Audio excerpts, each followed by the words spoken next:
اشہد اللہ الہ الا اللہ وحدہ لا شریک لہ اشہد ان محمدًا عبدہ ورسولہ۔ میں عابد خان عمار الویز کے ساتھ آپ کی خدمت میں حاضر ہوں۔ ناظرین، میں خیریت سے اور امید کرتا ہوں کہ آپ بھی اللہ کے حفظ و امان میں ہوں گے۔ ناظرین، میری طرف سے آپ تمام کو السلام علیکم۔ آپ کی خدمت میں چند اسلامی معلومات اور حالات حاضرہ پر مبنی دو چار خبریں اور چھوٹے سے تبصرے کے ساتھ حاضر خدمت ہیں۔ ناظرین، حضرت عثمان غنی رضی اللہ تعالیٰ عنہ کا شمار عظیم صحابہ کے اندر ہوتا ہے۔ آپ حضور صلی اللہ علیہ وآلہ وسلم کے بہترین دوست اور تیسرے خلیفہ وقت ہیں۔ آپ کا تعلق قریش کے قبیلہ بنو امیہ سے تھا۔ آپ حضرت ابوبکر صدیق رضی اللہ تعالیٰ عنہ کے دوست ہیں اور انہی کی دعوت پر آپ مشرف با اسلام ہوئے۔ آپ کی شخصیت کے اندر حیا اور سادگی تھی، اسی وجہ سے آپ عرب کے اندر بہت زیادہ مشہور تھے۔ مشرف با اسلام ہونے کے بعد آپ پر طرح طرح کی صعوبتیں آئیں۔ آپ نے تکالیف اور پریشانیوں کا مقابلہ کیا اور ثابت قدم رہے۔ آپ کو ذو النورین بھی کہا جاتا ہے اور آپ نے 2 ہجرتیں کی ہیں۔ ذو النورین اس لیے کہا جاتا ہے کہ آپ حضور صلی اللہ علیہ وآلہ وسلم کی 2 بیٹیاں آپ کے نکاح میں تھیں۔ جنگ تبوک کے وقت حضور صلی اللہ علیہ وسلم کے حکم کے مطابق آپ نے 300 اونٹ، 70 گھوڑے اور 1000 دینار اس وقت سکہ رائج الوقت دیے۔ آپ نے قرآن کو یکجا کیا تھا، کیونکہ اس وقت قرآن کے بہت سارے لہجے کے اندر قرآن پڑھا جاتا تھا، اور آپ نے قرآن کو یکجا کیا اور ایک ہی متن پر اکتفا کیا اور اس کے مطابق بہت سارے نسخے بنا کر مختلف ممالک کے اندر تقسیم کیے۔ جناب علی، آپ کے دور حکومت یا دور خلافت کے آخری دنوں کے اندر بہت سارے فتنوں نے جنم لے لیا۔ کچھ فتنوں پر آپ نے قابو پایا، کچھ نے شدت اختیار کر لی۔ انہی فتنوں میں سے ایک فتنے کے جو باغی تھے، انہوں نے مدینے آ کر آپ کے گھر کا گھیراؤ کیا اور موقع پا کر آپ کو شہید کر دیا۔ آپ کی ثقافت، دین کی خدمت، حیا تمام مسلمانوں کے لیے مشعل راہ ہے۔ ناظرین، کل میں نے آپ کو تھوڑا سا اشارتاً سمجھایا تھا، آپ کو گوش گزار کی تھی کہ اسرائیل کی دوستی اچھی نہ دشمنی، بلکہ اس کی دوستی اس کی دشمنی سے زیادہ گھاتک ہے۔ اسرائیل شام جو ہے وہ 3 دن سے حالت جنگ کے اندر ہے اور اسرائیل پے در پے اس پر وار کر رہا ہے۔ شام کے صدارتی محل، فوجی ہیڈ کوارٹر اور وزارت دفاع کے ہیڈ کوارٹر پر اسرائیل کی طرف سے حملے ہوتے ہیں۔ ناظرین، وہ اسرائیل جو بشارت الاسد کے مقابلے میں احمد الشرع کو سپورٹ کرتا ہے، اور احمد الشرع وہ جو اسرائیل کو پس پردہ اس کے ساتھ ایک معاہدہ کرتا ہے اور اس کو بطور ریاست تسلیم کرنے کی تیاری کر رہا ہوتا ہے، تسلیم کرنے والا تھا، اور وہ اسرائیل شام پر حملہ کر دیتا ہے۔ یہ بات مجھے کو ہضم نہیں ہوتی۔ ہو نہ ہو یہ بھی کوئی بات کیموفلیج کسی طریقے سے ہوئی ہے۔ اس کو کیا مفرد کیا ہوا ہے؟ شام کے اندرونی معاملات میں دخل اندازی ہوتی ہے وہ اس طرح کہ ایک قبیلہ ہے دروز، وہ بطور سو کال مسلمان ہیں، لیکن ان کے عقائد مسلمانوں سے بالکل ہرگز ملتے نہیں۔ وہ تقریباً 10 لاکھ نفوس پر مشتمل ہے۔ وہ تقریباً 1.5 لاکھ اسرائیل کے اندر رہتے ہیں اور باقی 7.5 لاکھ شام کے اور کچھ دوسرے ممالک کے اندر یہ نفوس، یہ قبیلہ کے لوگ رہتے ہیں۔ ناظرین، بات یہ ہے کہ دروز قبیلہ، اس کی میں نے آپ کو بتایا ٹوٹل آبادی 10 لاکھ ہے، اور حکمت الہجری ان کے مین لیڈر ہیں۔ ویسے تو ان کے 3 لیڈر ہیں، لیکن حکمت الہجری کا انفلوئنس اسرائیلی فوج کے اندر زیادہ ہے، اور حکمت الہجری کے کچھ رشتہ دار اور کچھ 2 اسرائیلی فوج کے اندر بریگیڈیئر لیول، جنرل لیول کے بھی عہدوں پر فائز ہیں اس کا۔ اور حکمت الہجری جو ہے شام کی نئی حکومت کو تسلیم کرنے سے انکاری ہے۔ اور دوسرا ظلم یہ ہوا کہ بشارت احمد الشرع کے مقابلے میں اسرائیل نے، بشارت الاسد کے مقابلے میں احمد الشرع کو اسرائیل نے نوازا، لیکن بشارت الاسد کی نے آنے والی حکومت کے لیے ایک بہت بڑا مسئلہ کھڑا کیا۔ وہ شام کے جو آرمی کے ہیڈ کوارٹر اور ان کے جو اسلحہ کے ڈپو، فوجی تنصیبات کی لوکیشن اور ایڈریس اسرائیلی حکومت کو دے گیا۔ وہ اسرائیلی حکومت کے ساتھ ہاتھ کر گیا۔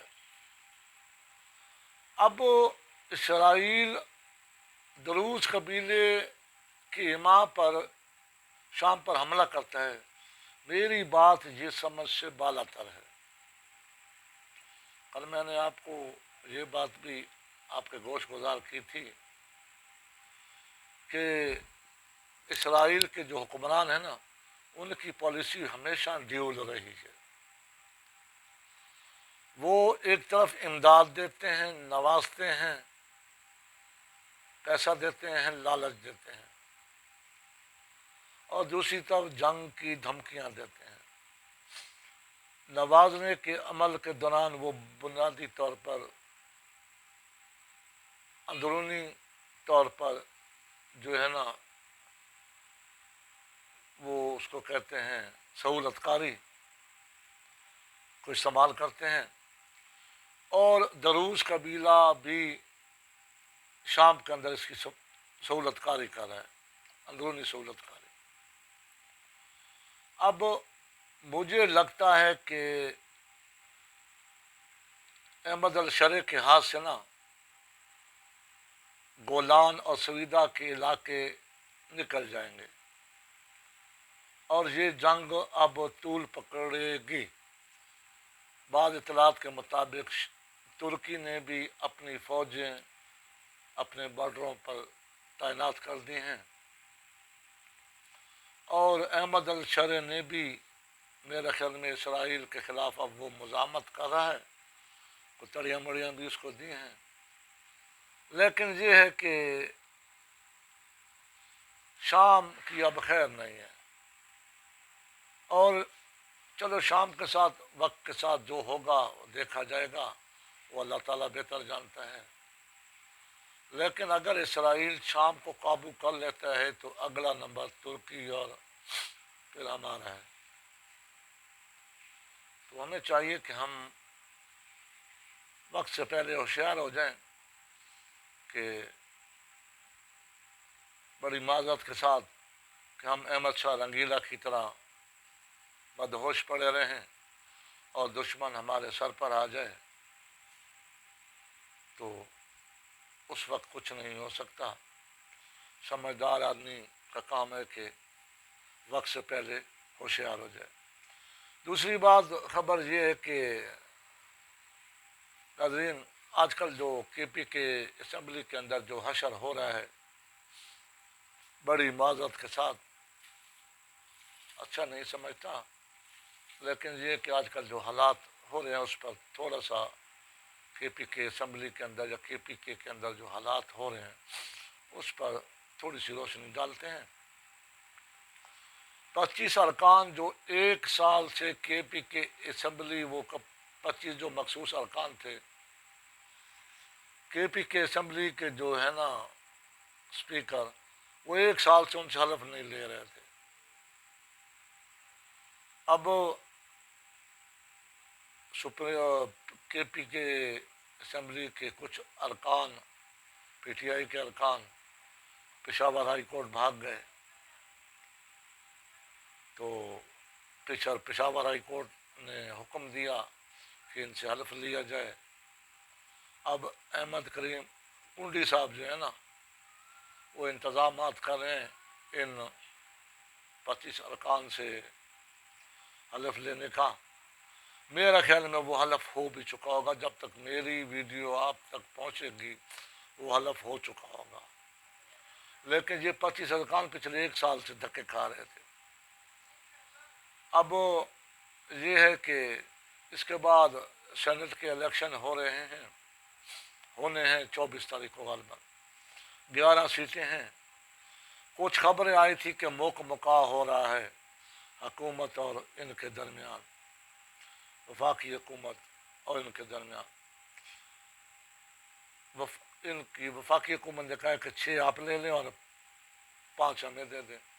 یہ خبریں بھی آ رہی ہیں، اور بڑی معذرت کے ساتھ میں الزام نہیں لگا رہا، جو خبریں ٹی وی چینل پر چل رہی ہیں نا ان کے مطابق اربوں روپے کی گیم ہو رہی ہے۔ بعض خبروں کے مطابق 70 ارب تک یہ معاملہ جا سکتا ہے، ہارس ٹریڈنگ۔ عمران خان صاحب کا تو مینوفیسٹو بھی یہ تھا کہ آپ نے کرپشن ختم کرنی ہے اور ہارس ٹریڈنگ ختم کرنی ہے۔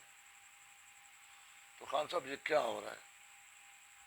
یا تو آپ کو پتہ نہیں ہے کیونکہ آپ موقع پر ہیں نہیں، آپ سائڈ پہ ہیں، آپ کو خبریں غلط دی جا رہی ہیں، مس انفارم کیا جا رہا ہے، آپ کو دھوکے میں رکھا جا رہا ہے، یا پھر آپ جانتے ہیں۔ تو یہ ہاؤس ٹریڈنگ ہو رہی ہے اور خبروں کے مطابق بکا کا معاملہ چل رہا ہے۔ بہرحال جو رزلٹ ہوگا وہ الیکشن والے دن 24 تاریخ کو سامنے آ جائے گا۔ لیکن ناظرین میں یہ سمجھتا ہوں کہ یہ جو ہاؤس ٹریننگ والا سلسلہ ہے نا، بڑی معذرت کے ساتھ، بڑی حاکم بندیان، میں بڑی معذرت کرتا ہوں آپ سے، میں جو الفاظ کہنے جا رہا ہوں میں معافی بھی مانگتا ہوں آپ سے۔ یہ جو خانہ بدوش قسم کے سیاستدان ہیں نا، جو کلابازی کا کہ سمر ساٹ مار کے ادھر چلے جاتے ہیں، سمر بیک مار کے ادھر چلے جاتے ہیں، دیکھتے ہیں اس کی حکومت آ رہی ہے تو اس طرف بھاگ جاتے ہیں، ان کی حکومت آ رہی تھی ان کے پاس بھاگتے ہیں۔ یہ جو ایتھلیٹک کے ماہر جو ہے نا سیاستدان، اصل خرابی یہی ہے۔ ان کا تدارک کیا جائے، کوئی ایسا قانون بنایا جائے کہ یہ ایک ہی پارٹی اور ایک ہی قلعے پہ بندے رہیں اور ایک ہی پارٹی کے ساتھ وفاداری ہوں، دل جمی سے کام کریں عوام کے لیے اور پاکستان کے لیے۔ معذرت کے ساتھ اپنے مفادات کے لیے دوسری پارٹیوں کو بدنام کرتے ہیں، اور دوسری پارٹیاں بھی موقع کو غنیمت جان کر ان کو گود لے لیتی ہیں۔ ان کو گود نہیں لینا چاہیے، یہ ہارس ٹریڈنگ کا ذریعہ بنتے ہیں، یہ خود بک جاتے ہیں پیسے کے عوض، بڑی معذرت کے ساتھ۔ تو ملک کے حالات، سیاسی حالات خراب ہوتے ہیں، ایک حکومت بنتی ہے 4 دن چلتی نہیں ہیں، ان کو کچھ ملتا نہیں ہے کہ یہ اس طرف بھاگ جاتے ہیں، اپوزیشن کے ساتھ مل جاتے ہیں۔ کوئی حکومت پنپ نہیں سکتی یہاں پہ۔ اگر سیاستدان اپنے ذاتی مفادات کو بالائے طاق رکھیں اور ملک کی سالمیت اور ملک کی مفادات کو اپنے مفادات پر ترجیح دیں، تو میں سمجھتا ہوں کہ کوئی روک بھی نہیں سکتا کہ پاکستان کو ترقی کرنے سے، کیونکہ ہر فرد ہے ملت کے مقدر کا ستارہ۔ ہر فرد اگر اپنی محنت کے بلبوتے پر نیکی اور ایمانداری کے ساتھ کام کرے گا، اپنے شعبے کے اندر اپنا کام کرے گا، تو افراد کے ہاتھوں میں اقوام کی تقدیر، تو کوئی بعید نہیں ہے کہ ملک ترقی نہ کرے۔ میں سمجھتا ہوں، میں ہو سکتا ہے غلط بھی ہو سکتا ہوں، کہ یہی لوگ ہیں جو پارٹیوں کو اور ملک کے نظام کو خراب کرتے ہیں۔ مجھے میری تمام پارٹیوں کے بڑی پارٹیوں کے لیڈروں سے، رہنماؤں سے گزارش ہے کہ ان سیاستدانوں کی نفی کریں، ان کی ذات کی، ان کے کام کی، ان کے ارادوں کی نفی کریں، ان کو نہ خریدیں، ان کو لفٹ نہ کریں، تاکہ ملک ترقی کرے، کوئی رکاوٹ نہ آئے۔ اور حالیہ جو جنگ کے واقعات ہیں، ان پر میں بھی دعا کرتا ہوں اور آپ بھی دعا کریں کہ اللہ تعالیٰ کی ذات جنگ کے بادل، اللہ کرے کہ جنگ کے بادل ہٹ جائیں، دنیا امن و سکون کا سانس لے۔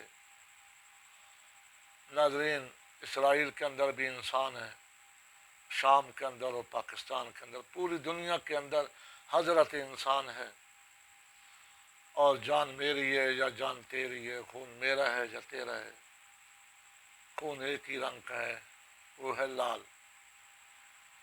اس کو ناحق ضائع نہیں ہونا چاہیے، اس کو نہیں بہنا چاہیے۔ اللہ تعالیٰ آپ کو اور مجھ کو اور ہمارے ملک، ہمارے وطن پاکستان کو سلامت رکھے۔